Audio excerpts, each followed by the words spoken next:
வாழ்வில் வார்த்தை ஊழியங்கள் வழங்கும் இன்றைக்கான இறை வார்த்தை.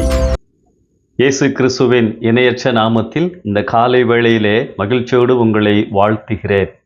இன்றைக்கான இறை வார்த்தையில் ஆண்டவருடைய வார்த்தைகளை தியானிக்கலாம்.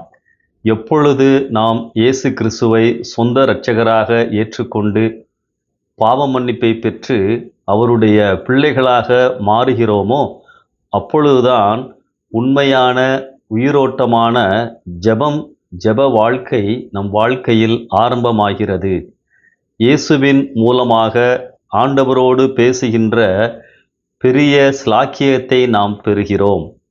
நம் தகப்பனிடத்திலே நம் தேவைகளை பகிர்ந்து கொள்வதைப் போல நாம் நம் பரம தகப்பனிடமும் நம்முடைய தேவைகளை சொல்லலாம், கேட்கலாம்.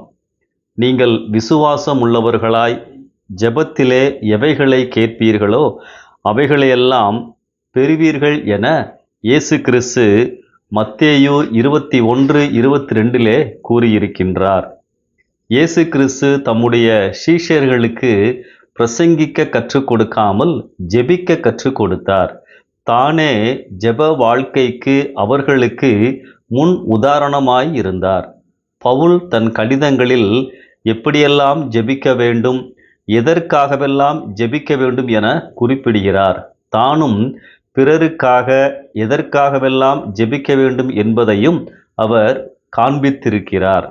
அன்பானவர்களே, நம்முடைய ஜெப வாழ்க்கை இப்பொழுது உயிரோட்டமாக உள்ளதா, சலிப்பாக உள்ளதா? கருத்தாய் ஜெபிக்கிறோமா அல்லது கடமைக்காய் ஜெபிக்கிறோமா? ஒழுங்காய் ஜெபிக்கிறவன் பாவம் செய்ய மாட்டான், பாவம் செய்கிறவன் ஜெபிக்கவே மாட்டான். விசுவாச வாழ்க்கையில் ஜெபம் என்னும் சங்கிலி அறுந்து விடாமல் பார்த்து கொள்ள வேண்டும்.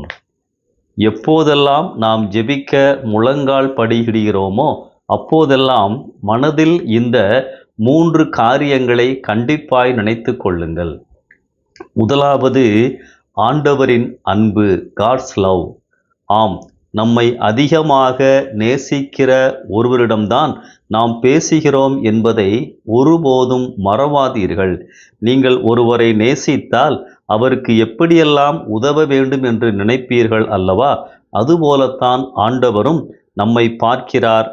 அந்த அன்பின் உள்ளத்திற்குள் நீங்கள் இருக்கிறீர்கள். இரண்டாவது, ஜெபிக்கின்ற பொழுது ஆண்டவரின் ஞானத்தை நினைக்க வேண்டும். God's knowledge and wisdom.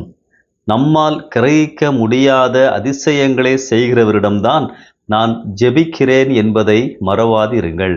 படைப்பை பாருங்கள், எல்லாவற்றையும் எவ்வளவு ஞானமாய் அற்புதமாய் படைத்திருக்கிறார். இயற்கை ஒரு நாள் கூட தன் வழக்கமான காரியங்களில் தவறுவதே இல்லை. விஞ்ஞானிகள் வான மண்டலங்களை பார்த்து வியக்கிறார்கள். சூரியன் என்றாவது தாமதமாக உதிக்கிறதா? ஆம், ஞானமுள்ளவர் நம்முடைய பரம தகப்பன், அவரிடம்தான் நான் பேசுகிறேன். மூன்றாவது, ஜெபிக்கின்ற பொழுது ஆண்டவரின் வல்லமையை நினையுங்கள். God's power. கடற்கரை அருகே நின்று தூரமாய் பாருங்கள், ஆண்டவரின் வல்லமையை உணர்வீர்கள். நம் வாழ்க்கையில் எதையும் செய்ய முடிந்தவர் நம் ஆண்டவர். ஆர்ப்பரிக்கும் கடலையும் சூறாவளியையும் அடக்கினவர் நம் வாழ்வில் வரும் புயல்களையும் அமைதியாக்குவார். ஜெபிக்கும்போது இந்த 3 காரியங்களை, ஆண்டவரின் அன்பு, ஆண்டவரின் ஞானம், ஆண்டவரின் வல்லமை, இவைகளை நினையுங்கள். உங்கள் ஜெப நேரங்கள் களிப்பாய் மாறும். இந்த சிந்தனையோடு இந்த நாளை ஆரம்பிப்போம். கர்த்தர் உங்களை ஆசீர்வதிப்பாராக. இந்த நாளிலும் கரம் பிடித்து நடத்துவாராக. ஆமென்.